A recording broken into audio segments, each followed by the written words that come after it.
Okay, I am so excited for this episode because today we have Bec Stewart on the podcast. She is joining us here in the Busy Blooming office for a very special meeting. We don't do a lot of guests in the office, but I just had to bring Bec in because she is somebody who, of course, she's got an audience of over 500,000 followers across Instagram, TikTok, YouTube. She also is the founder of a business called The Habit Tracker. She has an amazing podcast, but she is somebody I personally talk about all the time when it comes to content ideas, how to edit content. She is, in my head, the blueprint of what a solid personal brand looks like and what really, really gorgeous, strong personal brand content is. And specifically her Future You series that went so viral last year with millions and millions of views all over TikTok and Instagram. Bec talks about habits, becoming the best version of yourself, building future you, designing your life. And so she came in the office today to talk to us all about her experience growing on social media, her method to growing. We talk about her experience when she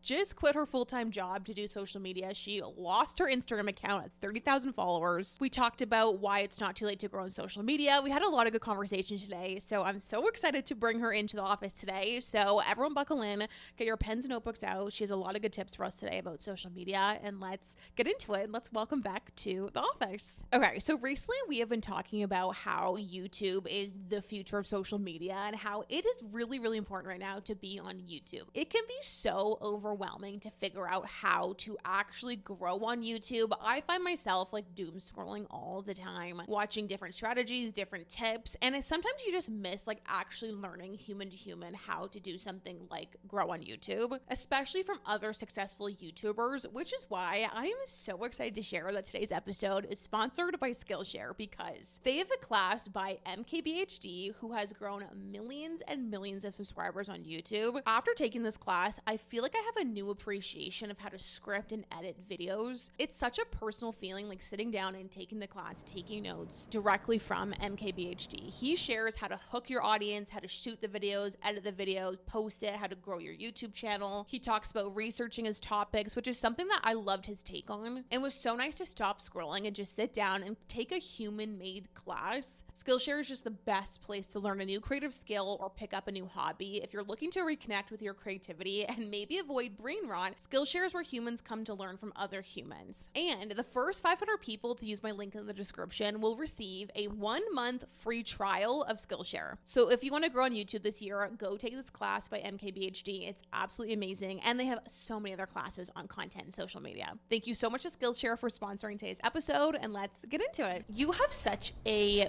big following and like such a large audience. When was the moment it started to really like take off, and where did it start? Yeah, so I have been online, oh God, since I was probably 18, 19. For context, Okay. I've just turned 30. Yeah, it kind of evolved and evolved. I grew and I grew and I grew. I think it was in 2022, I remember I hit the 30,000K mark, and I get like anxious talking about it. In 2022 at Coachella, actually, day 3 of Coachella, I lost my Instagram account. So someone had disabled my account. So a very long story short. It's the craziest story. I've seen this, you talked about this before on a podcast, and it's the craziest thing. So you basically spent all this time building this big following and then lost your account. Yeah, so I was earning enough money at the time in 2022 that I could bump down from full-time work to part-time work. So keep that in mind. Okay. It was becoming like a part of my livelihood, right? It was a really solid form of income. So I was like, cool, I'm earning enough money to drop down 2 days at work and obviously cut down my salary at like work, and I'm going to do like this. So anyway, last night of Coachella 2022, I believe it was, I was logged out of my Instagram account. Long story short, someone was pretending that they had hacked me, but it was actually, upon research and speaking to people within the dark web space, basically these hackers, quote unquote, pop in, like in a software or a server or a website or something, they pop in the Instagram handle and it mass reports that Instagram account multiple times per day, to the point where Instagram's like, oh, okay, there's something wrong with this account. They are, going against community guidelines. We're going to take that account down and just add it to a queue and we'll look at it later, basically. So this hacker was monitoring my account, waiting until it got taken down by Meta. And then they emailed me once they saw that the account was down, and they told me, pay us like $8,000 USD and we'll give your account back. So they were pretending that they had hacked me, even though Meta had actually taken it down based on mass reports. I know, crazy. That is crazy. Yeah. So then a couple of, I think maybe like 3 or 4 weeks later, it just randomly came back. And then a couple of weeks, no, it was probably a couple of days, I lost it again and I never got that account back. So I had lost a huge portion of my income. I had lost all my brand deals. I had lost all my followers. I had lost, at the time I was using that Instagram as a digital diary. I was going through grief. Yeah. I just lost my grandfather the year before. That was like a digital diary for me. I just got married the year before. I had all my wedding photos. And of course I've got those in my photo album, but it was it was a grid of my life that I was going through. The captions were so in depth and there was emotion. And I know it sounds silly for anyone that maybe doesn't. No, it isn't. Yeah, but I remember speaking to someone that is not in the social world, and they were like, "It's just Instagram. It's just an Instagram account." And I was like, "No, but you don't understand." Like, they don't get it. I had the most engaged, beautiful audience. Anyway, so I waited around, I think, 2 months fighting with Meta to try and get this back, and I never got it back. So I was like, you know what? I'm just going to start again. I'm just going to start from scratch. I'm going to take this as an opportunity to double down on my niche, to double down on my messaging, to double down and, on my consistency, but also like use it as an opportunity to do a little bit of trial and error. Let's change up the way that we edit. Let's change up the way that we, we go about things. Reels at the time, I think, had just come into play. So I was like, all right, let's utilize Reels. Let's see how this goes. At the time, if you were on Reels, you were like, there's a likelihood you were going to go viral. And I remember one day, I think I was at like 3,000 followers at the time. I posted a reel of me on a walking pad. This is before walking pads had their moment. Yes. That went viral. I'm talking 40 million views. Oh my God. 40 million. And it launched my account from 3,000 to 35,000 in like a week. So, no way. Yeah. And so I got all this momentum back. All my followers were like, oh my God, I didn't even know you were missing. Let me follow you again. And the walking pad video was actually part of a series, again, circling back to series. I think it was called 14 Days of Healthy Habits. And it was just me every single day posting about one healthy habit that I was showing up in. And on that specific day, it was me getting my steps on my walking pad. So that viral piece of content was so heavily integrated into the human that I was, the business that I had. And it was the perfect video to go viral, because it was just, in essence, exactly who I was. So then from there, it just kind of continued to build. And then last year, the Future You series just like completely transformed my account, my career. We went from, I think it was like 100,000 followers to almost 300,000 in like a year. So wild. Oh, wow. That is such a compelling story. Like, there's so much in there. So from the time of when you lost your account at 30,000 and then you popped up to 35,000 in the new account, like what was the time between? Oh, good question. It would have only been like 4 months or something. Oh, wow. In total, 4 or 5 months. I was chipping away. It was a hard slog to get off the ground. Even to get to 3,000, I was like, freaking hell. This is taking, like, it felt like so long. And, there was just so much I was going through at the time, again, because I had lost such a huge element of my income. I had just bumped down, with my employer. I had just moved out of home. There was all this financial stress. And I was like, I literally have no other option. Well, I do. I could have gone back to work. But once you quit, and you would understand, you're in that mindset. You're like, I'm not going back. There's no way in hell. There's no way in hell. Oh, yeah, totally. So, yeah, it was a hard slog to begin with. But I think once I found my feet and I had that that virality, that viral moment, it was so important that I sustained that momentum. And I think that was a huge thing that I learned early on, is when you have those peaks, you got to make sure that you ride that wave. There's nothing worse than like going up and then being like, oh my God, what do I post now? And then just ghost everyone that's just come through, you know? People are always saying social media is so oversaturated, but I feel like it's such a positive that there's so many people on social that it means there's a lane for everybody. Because I would look at content like yours and think like, that is my dream. Like, I want my content to look like that. And yet it's me on a green screen, like just, I don't know, like chaos. And I think, but that's okay. And like, there's really room for every creative type, which I think is really fun about social media right now, because it didn't used to be that way. No. And I think that's what I'm loving so much about the social landscape at the moment, is that we are slowly understanding that we all get to have our little corner of the internet, and it's ours exclusively, because nobody can bring what we bring to the table in the exact copy and paste way that we can. And I think the second you realize that, if you have this limiting belief around, oh, it's just so saturated, it's so X, Y, and Z, to a degree, you're correct. But nobody can bring to the table what you bring in the exact same way that you do it. And that is actually your power. So, when the Future You series popped off, there were so many copycats, which is fine. We were allowed to, and like there was actually an entire series about the people. I love this creator. So this creator was like, this girl started it, and these are all the people that copied her, and she like called out every single person that copied me. But I did my due diligence, and I went and had a look at these people, and of course the content didn't perform as well, A, because it's copied, but also B, you can't replicate Bec. You aren't me. In the least self-absorbed way possible. Like, you can copy the concept, but you can't bring to the table what I can in my way. Do you know what I mean? So if you, and this is something I really struggle with, especially the podcast is only 2 years old. And my podcast, I was so scared to launch it because I was like, oh, another influencer podcast. Like, oh, do we need any more? Like, it's just so saturated. But I'm like, no, I know what I bring to the table. I know I bring so much magic to what I create. Nobody can replicate that. I love that. It's so true, because that is the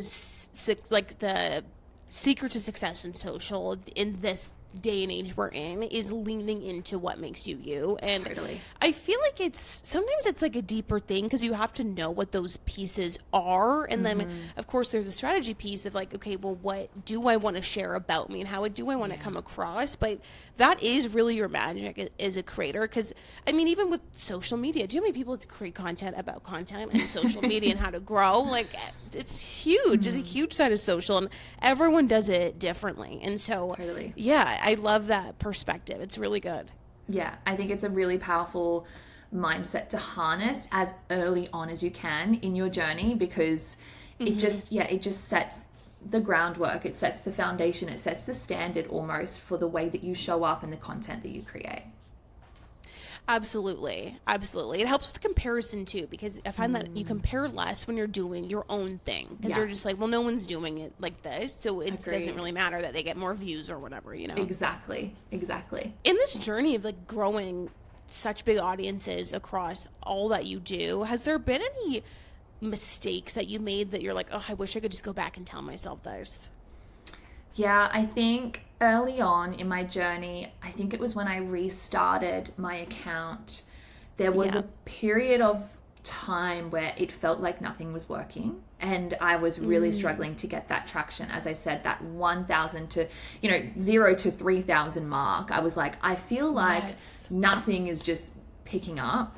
And I remember getting into this trap of almost wanting to copy what I saw was working for someone else, or, big influencers or expanders that I would look up to who had these crazy, ridiculous followings. I'm like, how can I almost copy and paste their content and, mesh and mold it to be my own? And if I could go back and tell her, like, that is not it. That is not the way.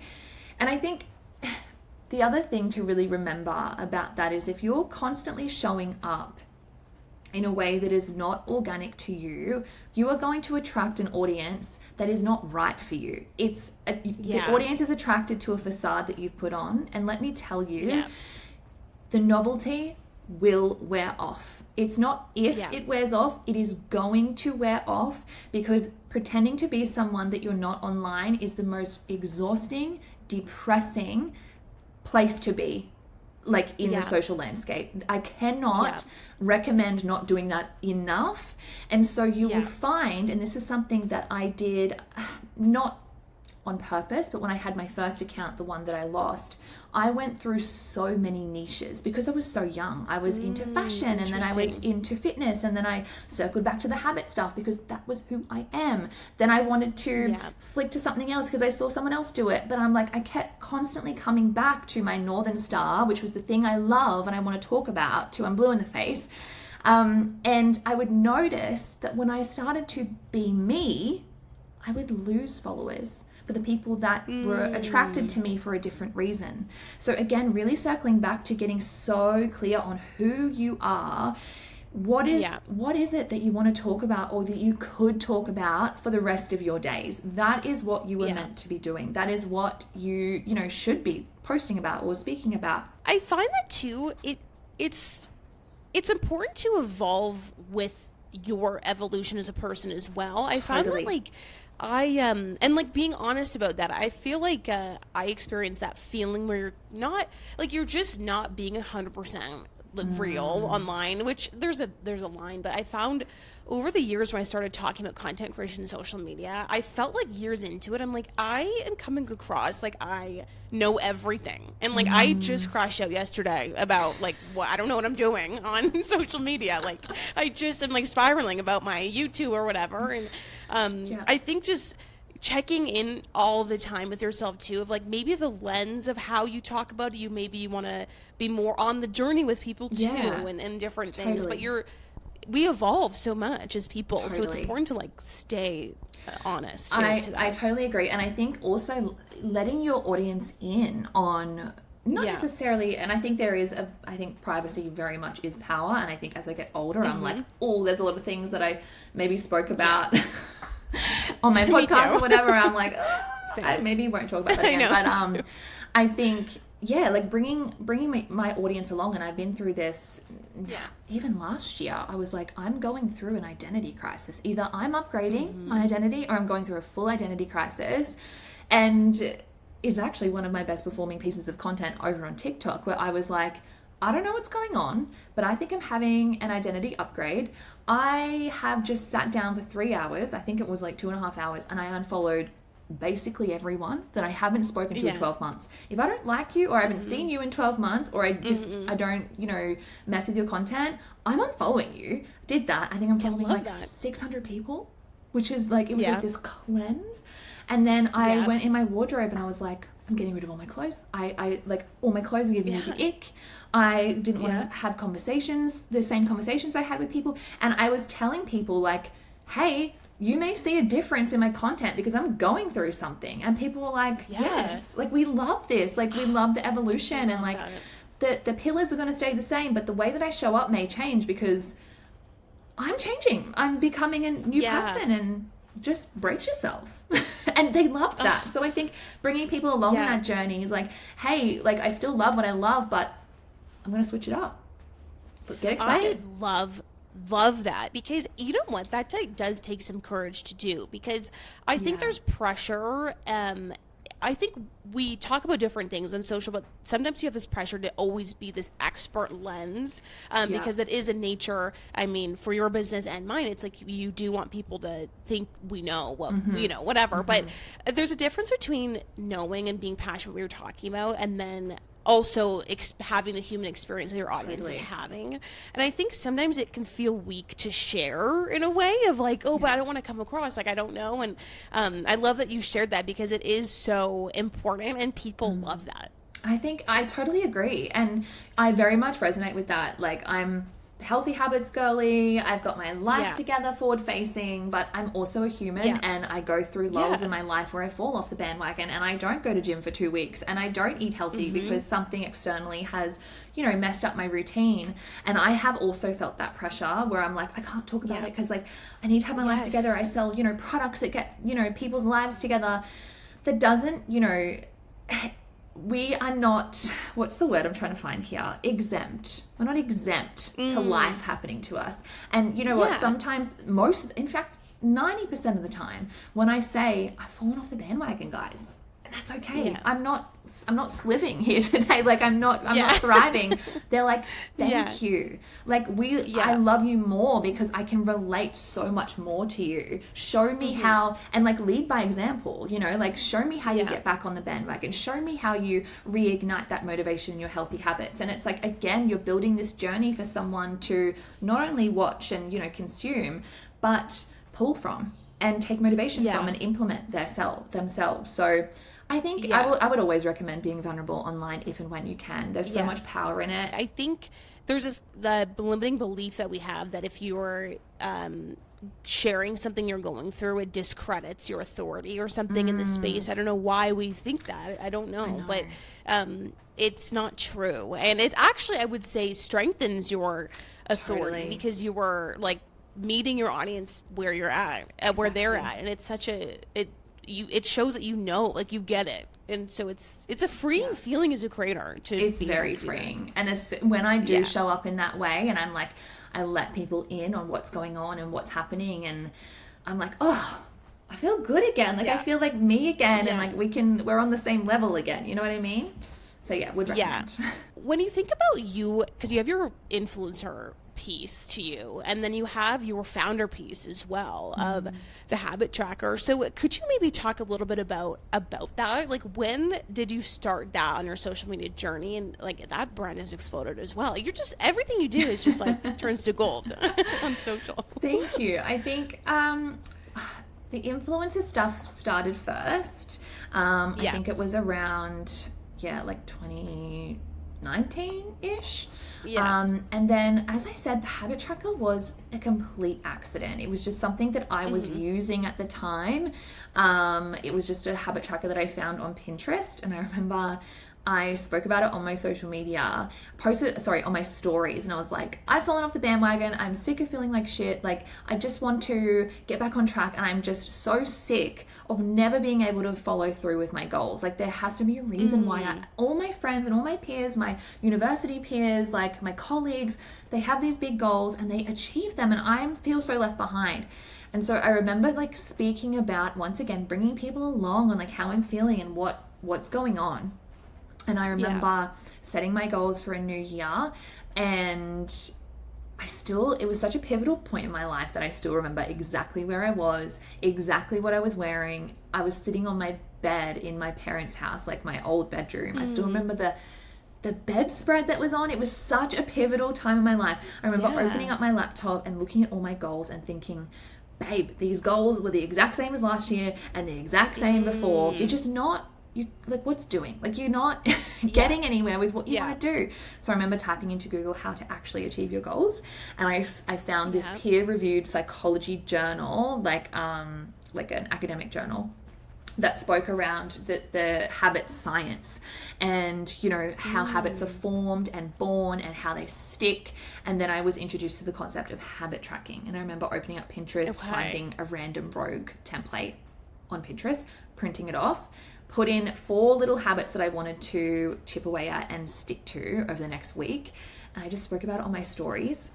And I remember I got an influx of people. I think I was around like 10,000 followers at the time when I spoke about it. So I didn't have a huge following, but my audience was quite well engaged and very, very warm and just like loved everything that I did.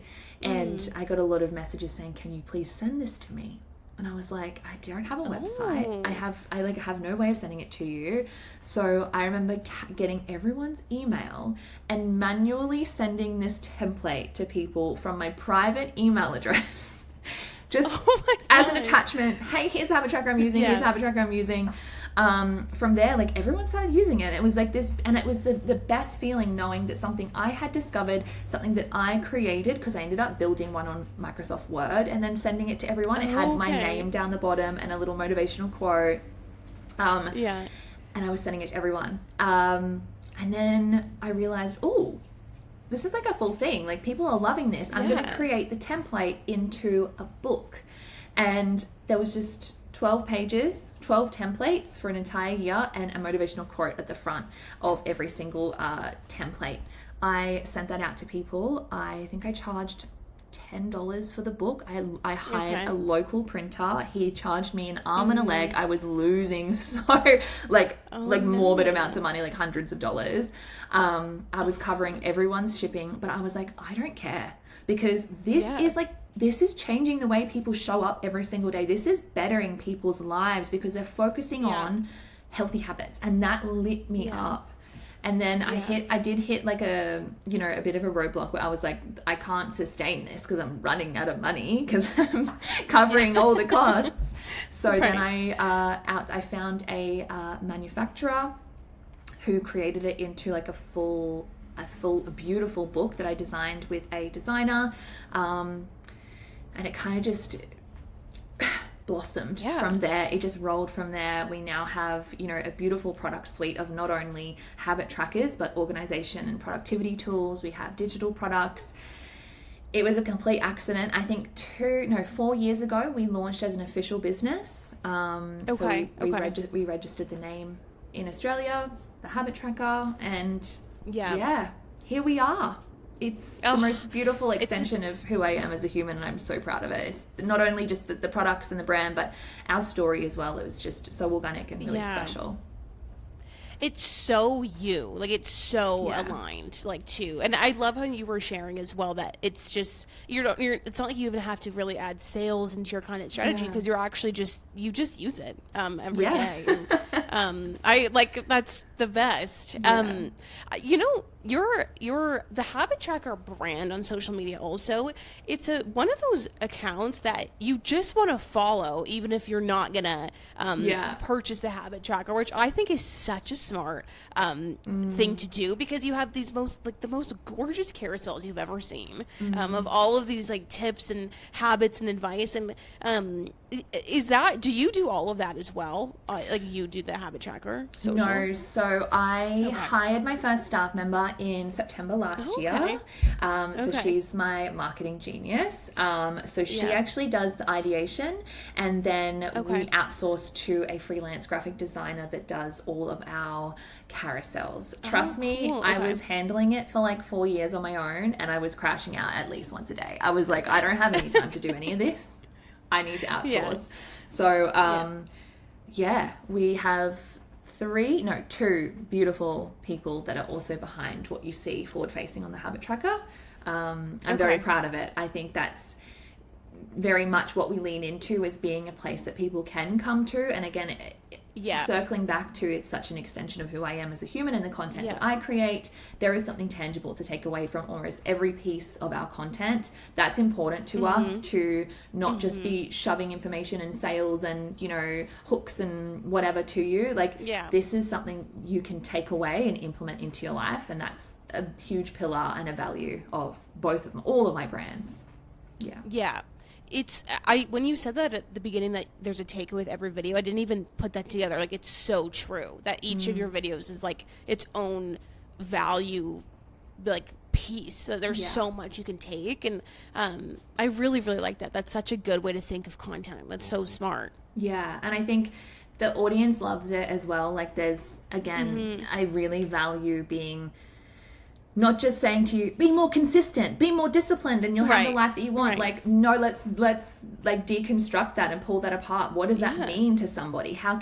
What is the tangible takeaway? What is a tangible step? And I think as a consumer of quote unquote the self-help world and the life design world and, the personal development world, I was so sick of people just saying, just be more consistent. Like, that's all you gotta do. Right. And I'm like, okay, but what does that mean for someone who is a student, is, works full time, is a wife, is a mum, whatever it may be? Like, what would be my first baby step? I don't know what that means. Yeah. So I think deconstructing that in my content and giving those little, even if they're micro takeaways, even if it's just a thought, a journal prompt, a consideration, like, I love giving people something to really like take under their wing and implement in their lives. Yeah. It's so helpful. A question to end on, I mean, talking about all of that and stepping away from social media for a second, like if somebody were wanting to better their habits or maybe hit a goal or go through a pivot, like where is the best place to start? Is it doing something like getting a habit tracker and tracking 10 habits, or like where do you even begin? So this is probably a very biased response, but it's biased because it's been tested and trialed and proven by me. Get a habit tracker, and it does not have to be my journal. There is lots of free versions on Pinterest. You can probably make one yourself, just like I did on Word. I think it's taking what your goal is, having a look at what that said goal is, or what your future self is, if we're going to circle it back to future you, and reverse engineering. So maybe your goal is to, let's say, for example, be like, by the end of the year, you want to be your fittest, your strongest version of yourself, like the healthiest version of you. Okay, cool. That's the overarching goal. But what are the habits, routines, and rituals that would enable you to be that by the end of 2026? Okay, I would probably moving my body every single day. Awesome. But let's get like clearer again. Is that showing up in the gym 3 times a week? Cool. Right. Pop that into a habit tracker and track that and tick that off every single time you do it. Would they be getting their steps in every single day? Yes. Perfect. Okay, so what is our step goal? Let's pop that into our habit tracker and track that off. My recommendation to you would be to pick just maybe 1 to 4 habits that would move the needle the most to begin with. There is no need to be going cold turkey or going crazy and, popping in 12, 15 habits to track. I think that's where we set ourselves up for quote unquote failure. Don't believe in failure, but for lack of a better word. So getting very crystal clear on what the goal is, what is required from you in order to get there, and then using your habit tracker to implement that over a period of time. The habit tracker is not just like a cutesy little template. It is actually also backed by neuroscience and habit science. So, when we think about habits, there is a formula as to not only just building them, but making them stick. So you need that consistency, you need that repetition, but then you also need a dopamine hit, which is a micro reward. So the habit tracker is the consistency and repetition. You are showing up in said thing every single day for a certain amount of time. And then the dopamine hit, whether you're conscious to it or not, is actually the little tick, the little satisfaction. Like you cannot tell me. Interesting. Like the best feeling in the world is ticking something off a list or ticking off your tracker. Like there are some days where I will literally put a completed task that I've just completed onto my book and then cross it off because I know I've done it, and I'm like, oh, I feel good. This is a cue to my brain that what we've just done is satisfactory. It's giving us pleasure, satisfaction. The brain's like, okay, how can I compound that? How can I do that again? And that's where we build positive reinforcement, which is like how the brain works when it comes to habits. We need that consistency, that repetition, and that like sense of self-satisfaction to really seal the deal. And the habit tracker, like the templates offer that. It's literally the cheapest, easiest way to get it done. Print yourself off a habit tracker. I promise you, give it a week, reassess what's working, what's not. Maybe you went a little bit crazy. Maybe you went cold turkey. Maybe there's things you need to readjust, but stick to it. Make the promise to yourself, stick it out. I promise you, you will be a different person by the end of the year if you can adopt this and you can do it properly. I can almost guarantee. Oh, I'm feeling so inspired. Like I need to do this. I am somebody, I have so many goals and like I never get to the habits, and it's such a good, it's true. Like you're saying, it's not just like for fun. Like it's backed by neuroscience. Like it's a whole legitimate practice. I've been doing it for years, and whenever I want to implement or, instill something new into my lifestyle, I don't like do it by chance. I don't, rely on willpower. I rely on my system. I still circle back to my habit tracker. I'm like the habit queen. I still habit track when I want to instill something new because I know it freaking works. So would recommend. Do you one more question, then I'll like let you go. But do you do habits every month? Like, do you on the first of the month give you new habits, or how often do you switch them up? Yeah, so the habit tracker that I have, like our habit tracker journals, there is a template for every single month of the entire year. So I will do a new set of habits every single month. Any habits that I haven't instilled by the end of the month, so any habits that I'm either missing or not doing by default, they need to come back over to the new month's tracker. So I like that. Yeah, so a lot of the time, like some things like making my bed, I do that every single morning by default. That's an instilled habit. When I go through seasons where I'm either really busy or maybe I've gone on holidays or I'm just like not feeling my best mentally, I will notice I stop making my bed. It's actually one of the first habits that goes. Oh, interesting. Yeah. Okay. So if I'm like, oh, we have dropped the ball with that. That's no longer like programmed in the brain. I like to say sizzled in the brain. If you think of like a cow getting like, what's it called? Oh, yeah. The little branding. The branding. It's like sizzled into my brain. If I realize that's gone, I'm like, oh, we've got to pop that back in, because that's a needle mover for me. If I make my bed in the morning, life feels good again. I feel organized. I feel clean. My room looks good. So to answer your question, at the end of every single month, I do an audit. What are we showing up in? Okay. What are we not showing up in? What are we saying we're showing up in or thinking we're showing up in, but we're actually not? And another thing that I love about habit tracking is that it keeps you so incredibly honest. You may be telling people that you went to the gym. You may be thinking that you drank your 2 liters of water, but have a look over the month and how many ticks you've got under that said habit. It's going to be incredibly honest, like eye-opening for you. You cannot lie when it comes to habit tracking. It's another thing that I love. So it's like a monthly overview, bird's eye view of what you are prioritizing and what you're not. So at the end of every single month, I will be like, oh, I said that health and fitness was a priority for me this month. Yeah. But my habit tracker and the way that I've been showing up is actually telling me otherwise. So let's pull the things we need to continue to work on, pop them into the next month.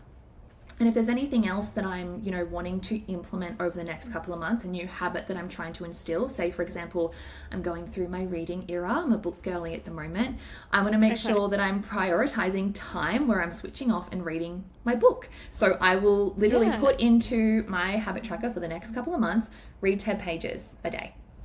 And that's how I ensure that what I say I'm prioritizing is actually being prioritized. And then at the end of the month, you can see whether you've followed through or not. And it's just monitoring your self-awareness and being really honest as to, am I showing up in the things I said I would? Am I keeping the promises that I said to myself around the things that I want to achieve? And habit tracking is the best way to not only get there, but to keep you really, really locked into, what you say you're doing, what you're not. Yeah, it's such good data, like you're saying too, because then if you end a month, you're like, I'm really feeling a certain way. You can just look at all this data of like, well, maybe it's because of you didn't take your vitamins or whatever. Yes. So yeah, I love that. Okay, we all busy blooming action item of the week. We all need to do that. Like everyone needs to have a tracker. Would recommend. It'll change your life if you can do it consistently and properly over time. I promise. Well, thank you so much for coming on the show. This was so fun. Like, this was such a fun episode, so thank you. Of course. Thank you so much for having me. That was great.